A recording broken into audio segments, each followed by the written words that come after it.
আসসালামু আলাইকুম। WordPress full course বাংলার নতুন আরেকটি পর্বে আপনাদেরকে স্বাগতম। আমরা শুরু করি। আমাদের জ্যাম ফাইলটা ওপেন করি। জ্যাম ফাইলটা ওপেন করে এখানে স্টার্ট অ্যাপাচি এবং মাইস্কুয়েলটাকে অন করলাম। অন করার পরে এবার আমরা চলে যাব হচ্ছে বরাবরের মতোই আমাদের সাইডের ড্যাশবোর্ডে local host /Mamun WP admin. Okay, আমাদের ড্যাশবোর্ডে চলে আসছি ওয়ার্ডপ্রেসের লগ ইন ফর্মে এবং এখান থেকে লগ ইন করে নিব। লগ ইন হয়ে গেছে। লগ ইন হয়ে যাওয়ার পরে এখন আমরা এই পর্বে থিমটাকে প্রপার ভাবে কাস্টমাইজেশন করব। তো কাস্টমাইজেশন করার জন্য ওয়েলকাম ক্লেভারফক্স প্লাগইন।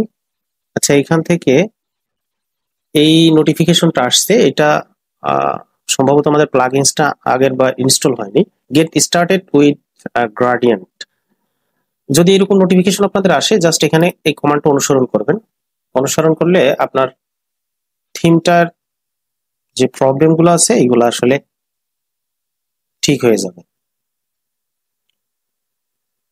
আচ্ছা, আমি পূর্বে আগের জায়গায় যাচ্ছি। আচ্ছা, আপনারা যারা শুরু করবেন, শুরুর দিক দিয়ে যখন থিম কাস্টমাইজেশন করবেন, সেই ক্ষেত্রে এখানে অ্যাপিয়ারেন্সে চলে আসবেন। অ্যাপিয়ারেন্সে আসার পর জাস্ট এই যে এখানে আছে কাস্টমাইজ থিমের পরে নিচে এই যে কাস্টমাইজ আছে 3 নম্বর অপশনে, কাস্টমাইজেশনে ক্লিক করবেন। কাস্টমাইজেশনে ক্লিক করার পরে এইভাবে এখন এই থিমটাকে আমরা কাস্টমাইজ করতে পারবো। কাস্টমাইজ করার জন্য সর্বপ্রথম উপরে দেখুন, এখানে জাস্ট আমার নামটা আছে, আমার সাইডের নামের পরে নিচে আছে অ্যাক্টিভ থিমের নিচে ফ্লাভিটার নিচে এটা হচ্ছে যদি আমি ফ্লাভিটার কোনো ফিচার প্রো ফিচার কিনতে চাই সেই অপশনটা।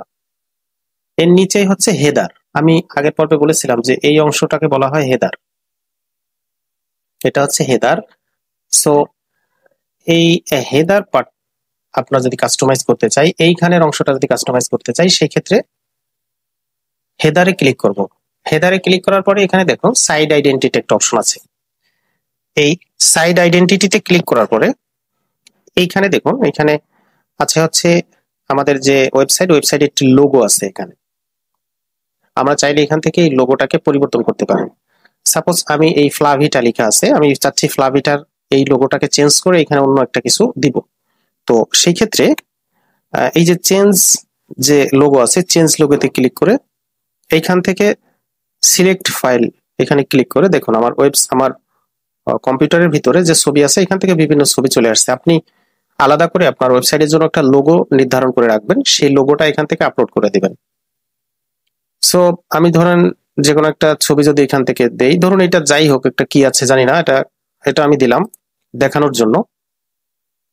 দেখুন এইখানে চলে আসছে এবং এটাকে জাস্ট সিলেক্ট করে দিলে এটার সাইজটা একটু বড় আছে, এত বড় সাইজ নিবে না, জন্য কিছুটা আমি যদি চাই যে ছোট করে একটু অংশ নিব, এই যে ক্যানভা লেখা আছে, জাস্ট এই অংশটাকে কেটে আমি এইটুকু লোগো হিসেবে চাচ্ছি। সো এইটুকু এখানে ক্রপ করে জাস্ট ক্রপ ইমেজে ক্লিক করে দেখুন এখান থেকে যে ক্রপ হচ্ছে, ক্রপিং। এবার এইটুকু আমার ওয়েবসাইটের লোগো হিসেবে অ্যাড হয়ে যাবে। আপনারা এইভাবে আলাদা করে লোগো রাখবেন আপনার সাইটের জন্য। সুন্দর করে লোগো ডিজাইনার যারা আছে তাদেরকে দিয়ে অথবা ক্যানভা থেকেও লোগো ডিজাইন করে নিতে পারেন। পরবর্তীতে সেই লোগোটি আপনার সাইটে আপলোড করবেন। আর ক্রপ হচ্ছে এই জন্য একটু সময় নিচ্ছে, আর যদি ক্রপ না হতো তাহলে এত সময়টা তো লাগতো না, খুব সহজে হয়ে যেত। স্কিপ করে দিলাম ক্রপটা। এখান থেকে দেখুন এইখানে যে ফ্লাভিটা লেখা ছিল, সেইখানে আমি যে আমার ওয়েবসাইট বা আমি একটা ছবি এখানে আপলোড করছি লোগো হিসেবে, সেইটা এখানে চলে আসছে। এইবার এখানে চাইলে এই নামটা চেঞ্জ করে দিতে পারি, তারপরে ট্যাগ লাইনটা চেঞ্জ করে দিতে পারি। এরপরে এখানে একটা অপশন আছে লোগোর হাইট ওয়েট, চাইলে লোগোটাকে ছোট, লোগোটাকে বড়, লোগোটাকে বিভিন্ন সাইজে আমরা এখান থেকে চেঞ্জ করতে পারি সাইজ। এরপরে নিচে একটা আছে সাইড আইকন। সাইড আইকন বলতে এটা বোঝাচ্ছে যে ধরুন আমরা যখন আমাদের এই সাইটটাকে ভিজিট করতেছি, ভিজিট করার সময় দেখুন এইখানে কিন্তু একটা ইসের লোগো চলে আসছে, অর্থাৎ এই যে জ্যাম্প ফাইলের যে লোগো সেটা শো করতেছে। কিন্তু আমরা চাইলে এখানে এই সাইড আইকন এখান থেকে অ্যাড করে দিতে পারি। ধরুন এই সাইড আইকনের এখানে ফ্লাভিটাটাকে আমরা দিতে চাচ্ছি, সেক্ষেত্রে একটু লক্ষ্য করবেন এইখানটায়, এখানে সিলেক্ট করে ওকে দিলে দেখুন এই যে এইখানে ছিল হচ্ছে আপনার জ্যাম্প ফাইলের লোগো ছিল, এই যে কর্নারে দেখুন সেইখানে কিন্তু এখন এই চলে আসছে হচ্ছে ফ্লাভিটার লোগো। আপনারা চাইলে এইভাবে আপনাদের সাইডের এই আইকনটাকে চেঞ্জ করে রাখতে পারেন। ফর এক্সাম্পল আমি যদি আর একটু উদাহরণ দিয়ে বলি, ধরুন এইখানে যদি আপনারা যে কোনো একটা ওয়েবসাইট সার্চ দেন, সাপোজ আমি প্রথম আলো দিলাম, প্রথম আলো যদি সার্চ দেই, দেখুন এই যে প্রথম আলোর একটা লোগো সার্চ দেওয়ার সাথে সাথে এই লোগোটা এখানে দেখা যাচ্ছে। এটার ভিতরে যদি প্রবেশ করি, এই যে প্রথম আলো লেখা, প্রথম আলোর পাশে দেখুন এখানে প্রথম আলোর লোগোটা এখানে শো করতেছে। এইটাই হচ্ছে সাইড আইডেন্টিটি, অর্থাৎ সাইড আইকন। দেখুন এই যে আমার এখানে এই ফ্লাভিটার কিছুক্ষণ আগে কিন্তু এখানে জ্যাম্প ফাইলের আইকন ছিল, এখন কিন্তু ফ্লাভিটার হয়ে গেছে। সো এইভাবে এইখান থেকে এই সাইড আইকনটা চেঞ্জ করে রাখবেন।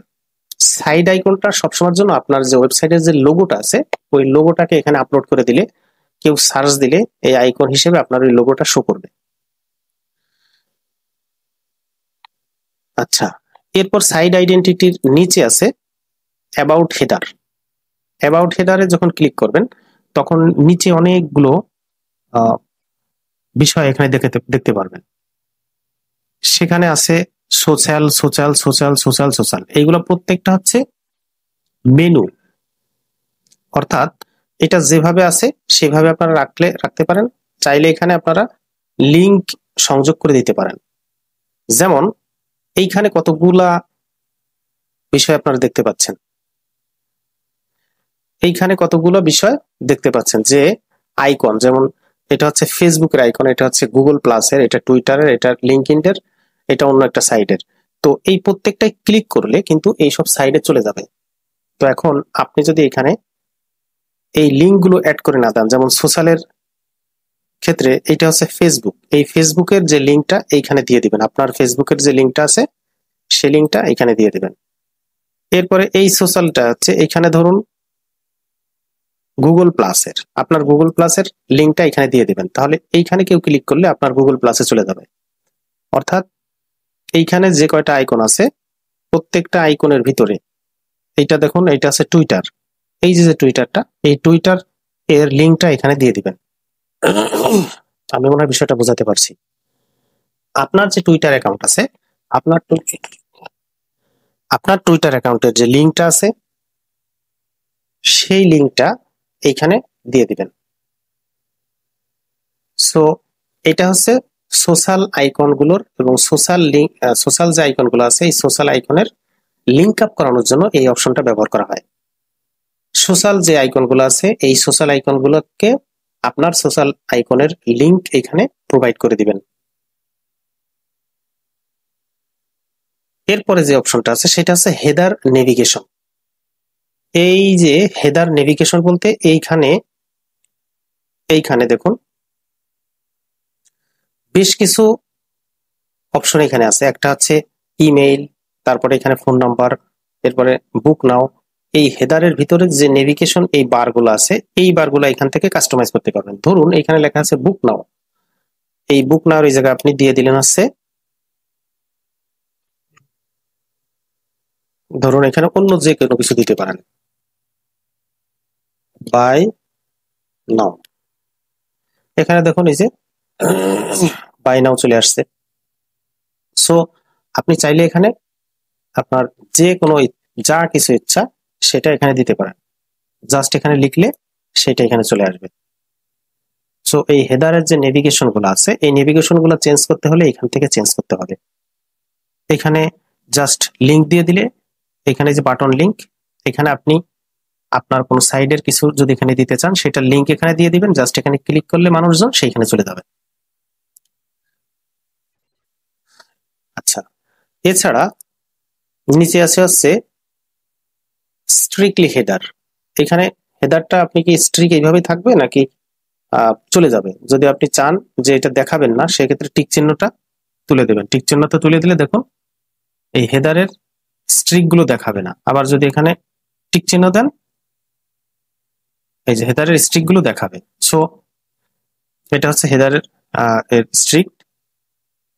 সো এই হচ্ছে হেডার পরিচিতি এবং হেডারের কার্যক্রমগুলো। আপনারা এখান থেকে প্রত্যেকটাকে নিজেদের মতো করে কাস্টমাইজ করে নিতে পারবেন, প্রত্যেকটাকে। এই যে পেন্সিল আইকন আছে, জাস্ট এই পেন্সিল আইকনের উপরে ক্লিক করবেন। পেন্সিল আইকনে ক্লিক করলে ঠিক যে অংশটা এডিট করতে চান সেই অংশটা ওপেন হবে। এই যে পেন্সিল আইকনটা ক্লিক করবেন, যে অংশটা এডিট করতে চান জাস্ট এইখানে ক্লিক করলে সেটা কিন্তু ওপেন হবে। এই হেডারের ভিতরে যে পেন্সিল আইকনগুলো দেখতে পাচ্ছেন, যেখানে সরাসরি শর্টকাট এখানে ক্লিক করলে ওইখানে চলে যাবে এবং এখান থেকে আপনারা এটাকে চেঞ্জ করতে পারবেন। তো ঠিক আছে বন্ধুরা, আমি পরবর্তী পর্বে এর বডির সকল এই থিমের বডির ভিতরের জিনিসগুলো চেঞ্জ করে দেখাবো। আর এখানে যদি বুঝতে কারো কোনো সমস্যা হয় আমাকে বলবেন, আমি এটাও আপনাদেরকে আরো ক্লিয়ার বোঝানোর চেষ্টা করবো। তো আজকের ভিডিওতে এই পর্যন্তই, দেখা হচ্ছে পরের পর্বে। সে পর্যন্ত আল্লাহ হাফেজ।